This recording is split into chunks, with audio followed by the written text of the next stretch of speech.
Donald Trump की dead economy यानी कि इंडिया ने Q1 का जीडीपी डेटा पब्लिश कर दिया है जो कि आया है सिर्फ 7.8%, जबकि ट्रंप का जो अलाइव इकोनॉमी है अमेरिका वाला वो आया था भाई मैसिव 3.3%। एनीवेज ट्रंप को छोड़ते हैं, इंडिया पे ध्यान देते हैं। तो इस वीडियो में हम दो चीजें डिस्कस करेंगे। पहला यह है कि अभी जो जीडीपी का डेटा आया है उसको कैसे हम इंटरप्रेट करें, ग्रोथ कहां से आया है और Q1 के जो कंपनीज के रिजल्ट्स थे उनके साथ इसका कोरिलेशन है कि नहीं है। और दूसरा है कि यहां से आगे का आउटलुक क्या बनता है, बोथ इकोनॉमी का एंड मार्केट का। हाँ, तो ये ग्रोथ आया कहां से? ग्रोथ प्राइमरी सेक्टर से तो नहीं आया है। Primary sector by the way India की टोटल जीडीपी का करीब करीब 18 to 20% कंट्रीब्यूट करता है। प्राइमरी सेक्टर मतलब एग्रीकल्चर या एग्रीकल्चर रिलेटेड जो प्रोडक्ट हो गए, माइनिंग वगैरह हो गए, ये सब चीजें। एग्रीकल्चर ने अभी 3.7% का ग्रोथ दिखाया इस क्वार्टर में, जबकि माइनिंग ने तो 3% का डी ग्रोथ दिखाया। ओवरऑल मोटा मोटा प्राइमरी सेक्टर से सिर्फ 2.8% का ग्रोथ आया है, जबकि ओवरऑल जो जीडीपी था वो 7.8% का था। मतलब जिसने जीडीपी को पुल किया है वो डेफिनेटली प्राइमरी सेक्टर नहीं था। अब बात करते हैं सेकेंडरी सेक्टर के बारे में, जो कि करीब करीब 25% ऑफ टोटल जीडीपी कंट्रीब्यूट करता है। सेकेंडरी सेक्टर में सबसे पहले तो आ जाता है manufacturing, and it is great to see कि मैन्युफैक्चरिंग 7.7% ग्रोथ पे वापस आ चुका है। लास्ट क्वार्टर में अगर आप देखते हो तो 4.8% चला गया था, which was very concerning. It is good to see that manufacturing is bouncing back. दूसरा है कंस्ट्रक्शन, जो कि अगेन सेकेंडरी सेक्टर के अंदर आता है, and construction has also shown 7.6% growth, which is good enough. Construction government capex से बहुत ज्यादा ड्राइव होता है, और आपने देखा होगा कि लास्ट ईयर में गवर्नमेंट केपेक्स कम हो जाने की वजह से कंस्ट्रक्शन में इंपैक्ट आ गया था, लेकिन लास्ट क्वार्टर से ही गवर्नमेंट केपेक्स पिकअप करना स्टार्ट कर चुका था और उसका इंपैक्ट भी हम जीडीपी में देखना स्टार्ट कर चुके थे। लास्ट क्वार्टर में भी कंस्ट्रक्शन का कंट्रीब्यूशन टू जीडीपी अच्छा था और इस क्वार्टर में भी अच्छा ही हुआ है। और कंस्ट्रक्शन अच्छा चलने के इंडिकेशन तो अपने को क्वार्टरली रिजल्ट से ऑलरेडी मिल ही रहा था। जो रिसेंट अगस्त का मैक्रो मार्केट वीडियो बनाया था मैंने, उसमें बताया था कि सीमेंट सेक्टर 40% से ग्रोथ कर रहा है, फिर वायर एंड केबल्स ने 30% का ग्रोथ दिखाया, स्टील प्रोडक्ट्स ने 20-25% का ग्रोथ दिखाया। So it was very inevitable कि भाई कंस्ट्रक्शन में अपना ग्रोथ मेंटेन होने वाला है, जीडीपी में भी कंस्ट्रक्शन का कंट्रीब्यूशन इक्वल या फिर उससे बेटर ही रहने वाला है। एनीवे, तो ओवरऑल सेकेंडरी सेक्टर ने जो ग्रोथ दिखाया वो 7.0% का था। That is very equivalent to the 7.8% overall GDP growth. लेकिन जो मेन ग्रोथ ड्राइवर था वो था टर्शियरी सेक्टर, मतलब जो सर्विस सेक्टर है, जो बैंकिंग हो गया या फिर होटल्स हो गए, एयरलाइन हो गए, एयरपोर्ट सर्विसेज हो गए, then as a travel and tourism हो गया, या टेलीकम्युनिकेशन हो गए। इस टाइप के जो सर्विस का सेक्टर है, जो कि इंडिया के टोटल जीडीपी का ऑलमोस्ट 55% या इस क्वार्टर में तो 57.7% चला गया था। सो एक large amount of India's GDP is driven by the tertiary sector और service sector, and tertiary sector has grew by 9.3%। Hotel, transport और कम्युनिकेशन ने 8.6% का ग्रोथ दिखाया। होटल का तो अपने को ऑलरेडी पता ही था, क्योंकि 40% से ज्यादा का ग्रोथ दिखा रहा था होटल इंडस्ट्री। काफी टाइम से ही होटल दिखा रहा है, क्योंकि जो होटल इंडस्ट्री है उसमें एक डिमांड और सप्लाई का मिसमैच हो रखा है। जिस रफ्तार से होटल के या होटल रूम्स के डिमांड बढ़ रहे हैं उस रफ्तार से नए रूम्स नहीं आ रहे। सो ऑब्वियसली होटल सेक्टर में एक प्राइस इंक्रीज भी हुआ है और एक massive amount of room expansion भी चल रहा है, which is why hotel sector is seeing this growth and ultimately is contributing to the GDP as well. Then telecommunication, telecom में भी हमने देखा Q1 का रिजल्ट बहुत अच्छा आया था, 35% से ऊपर का रिजल्ट आया था, ऑपरेटिंग प्रॉफिट का ग्रोथ आया था। So that is also contributing in the tertiary sector. Then financial, real estate and professional services has grew 9.5%। Financials का तो ग्रोथ नहीं हुआ है, वो तो हमने देखा है ऑलरेडी। सो जो मेजर ग्रोथ आया है वो रियल एस्टेट से आया है। रियल एस्टेट का ग्रोथ बहुत विजिबल है, काफी टाइम से विजिबल है, इस क्वार्टर में भी बहुत ज्यादा विजिबल है। देन प्रोफेशनल सर्विसेज से भी जैसे कि हेल्थ केयर हो गया या फिर एजुकेशनल सर्विसेज हो गए, तो इस टाइप के प्रोफेशनल सर्विसेज ने भी काफी अच्छा ग्रोथ दिखाया and ultimately contributing to the GDP. लेकिन जो पब्लिक सेक्टर का एडमिनिस्ट्रेशन है या फिर डिफेंस सर्विसेज है, उनका भी ग्रोथ था 9.8%. That is probably the highest sector actually. So this is not really a very encouraging sign कि government is doing the actual growth. 9.8% जो growth दिखाया है वो गवर्नमेंट एडमिनिस्ट्रेशन से या फिर डिफेंस सर्विसेज से ग्रो किया है।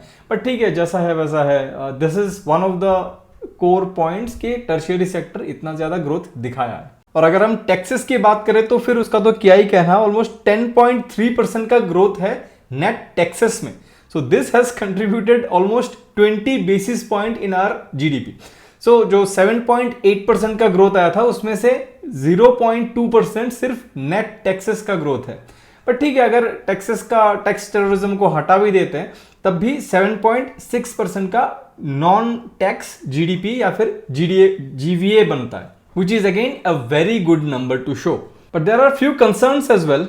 पहला कंसर्न तो यह है कि जो प्राइवेट कंजम्पशन है वो पिकअप नहीं किया, वो उसने 7% का ही सिर्फ ग्रोथ दिखाया, जो कि Q4 में भी करीब करीब उसी टाइप का ग्रोथ दिखाया है. और अगर आप लास्ट ईयर के Q1 की बात करते हो तो उसमें तो 8.3% का ग्रोथ दिखाया था हमने. तो ये जो इनकम टैक्स कट किया गया है उसका भी इंपैक्ट आता हुआ उतना नहीं दिख रहा है, और ना ही प्राइवेट कंपनीज कुछ ज्यादा केपेक्स कर रहे हैं. देन दूसरा प्रॉब्लम ये भी है कि ये जो मैंने अभी भी बात किया था कि नेट टैक्सेस बहुत ज़्यादा बढ़े हैं. देन जो पब्लिक सर्विसेज हैं या फिर गवर्नमेंट एडमिनिस्ट्रेशन के सर्विसेज हैं उसने ग्रोथ ज़्यादा दिखाया. तो कहीं ना कहीं गवर्नमेंट ड्रिवन ग्रोथ ही चल रहा है. अगेन गवर्नमेंट ही पुश कर रही है पूरे इकोनॉमी को ज़्यादातर केसेस में. पर ठीक है, कर रही है तो कर रही है. गवर्नमेंट ज़्यादा पावरफुल हो गई है, सारे ही गवर्नमेंट्स पावरफुल हो गए हैं पोस्ट कोविड, तो उसके वजह से ज़्यादातर इकोनॉमीज अब गवर्नमेंट ड्रिवन इकोनॉमीज ही बन चुके हैं. Anyways, let's come to the second part of the video, that is के यहां से फिर इकोनॉमी का आगे का आउटलुक क्या बनता है. तो कुछ पॉइंट्स हैं जो मैं आपसे शेयर करना चाहता हूं. So the first one is Q2 of last year GDP बहुत नीचे आ गया था. मतलब अभी आगे Q2 के लिए, मतलब Q2 ऑफ FY26 के लिए अपना बेस काफी फेवरेबल है, बेस काफी नीचे है, तो जीडीपी का ग्रोथ आगे आने वाले क्वार्टर में Q2 में ज्यादा दिख सकता है. फिर दूसरा पॉइंट है कि भाई जीएसटी कट हो गया, तो जो अभी प्राइवेट कंजम्पशन पिकअप नहीं कर रहा है. देखो, इनकम टैक्स जब कट होता है तो वो कुछ हैंडफुल ऑफ लोगों को ही उसका बेनिफिट मिलता है, लेकिन जब जीएसटी कट होगा तो एक वाइड रेंज ऑफ ऑलमोस्ट सभी लोगों को इसका बेनिफिट मिलेगा. तो वहां से फिर कंजम्पशन पिकअप होने के चांसेस ज्यादा बनते हैं. तो ये भी फ्यूल कर सकता है आगे चल के अपने इकोनॉमी को इस rest of the financial year में. देन एक्सपोर्ट फ्रंट लोडेड हो सकता है. अब यूएस में क्या हुआ कि भाई टैरिफ लगा दिया, बट टैरिफ टाइमलाइन बोल बोल के लगाया गया है, which is why the US companies will obviously try to pile up the inventory. मतलब वो अपने ऑर्डर्स को फ्रंट लोड कर देंगे मोस्ट प्रोबेबली. तो शायद Q2 में अपने को बहुत ज्यादा एक्सपोर्ट ड्रिवन ग्रोथ दिख सकता है. ये वाला जो क्वार्टर हुआ Q1 वाला, उसमें उतना एक्सपोर्ट ड्रिवन ग्रोथ एक्चुअली नहीं दिखा था. थोड़ा बहुत जरूर दिखा था, बट उतना ज्यादा नहीं दिखा था. बट ये जो टैरिफ का इंपैक्ट है उसके वजह से, फ्रंट लोडिंग ऑफ ऑर्डर की वजह से Q2 बेटर शायद हो सकता है. फिर हमने बैंक्स का जो रिजल्ट देखा Q1 के, तो उसमें ऑलमोस्ट सारे बैंक्स ने यही कमेंट्री किया कि शायद जो वर्स्ट होना था वो हो चुका है. उन्होंने एनफ प्रोविजनिंग कर चुके हैं अपने जो बैड एसेट्स हैं, बैड लोन्स हैं उनके लिए. सो यहां से फिर चीजें धीरे धीरे बेटर होने की तरफ जा सकता है, ऐसा बैंक्स का कहना है. सो या इट लुक्स लाइक कि रेस्ट ऑफ द ईयर के लिए भी जीडीपी ग्रोथ काफी पॉजिटिव रह सकता है.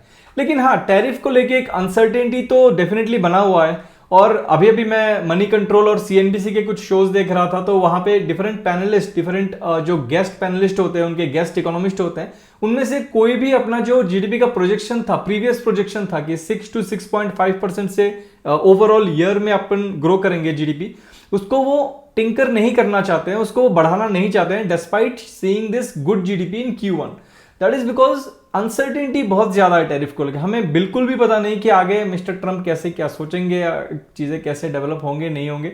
तो ज्यादातर लोग शायद वेट एंड वॉच मूड में ही है, और इसलिए उतना ज्यादा बुलिशनेस आपको मार्केट में भी नहीं दिखेगी मोस्ट प्रोबेबली. बट हाँ, मैं पर्सनली तो काफी बुलिश हूं इसमें. मुझे लगता है कि 7% से ऊपर का ओवरऑल पूरे साल का जीडीपी का ग्रोथ आ जाएगा. बट ये कोई बाई सेल रिकमेंडेशन नहीं है, आप जाके इन्वेस्ट मत कर देना. बट मार्केट स्केप्टिकल है, अभी भी चीजें वेट एंड वॉच मूड में है. लेकिन अपने को बहुत सारे पॉजिटिव डेवलपमेंट होता हुआ दिख रहा है. अपने को अपना जीडीपी ग्रोथ बेटर होता हुआ दिख रहा है. कंपनीज के रिजल्ट्स जो कि Q4 में मिड सिंगल डिजिट्स में आए थे, अगर आप Q1 में देखते हो तो वो हाई सिंगल डिजिट्स में आए हैं. मोस्ट प्रोबेबली Q2 में वो लो डबल डिजिट्स में आना स्टार्ट कर देंगे। तो ये सारी चीजें अपने को ट्रैक करने पड़ेंगे और जैसे जैसे फिर सेंटिमेंट सुधरेगा वैसे वैसे मार्केट का रिटर्न भी वापस आना स्टार्ट कर देगा। मार्केट अपने न्यू हाइस पे फिर से वापस जाना स्टार्ट कर देंगे। If you like what you see, please share the video and subscribe to economic talks. मैं आपसे मिलता हूं नेक्स्ट वीडियो में। Thank you for watching.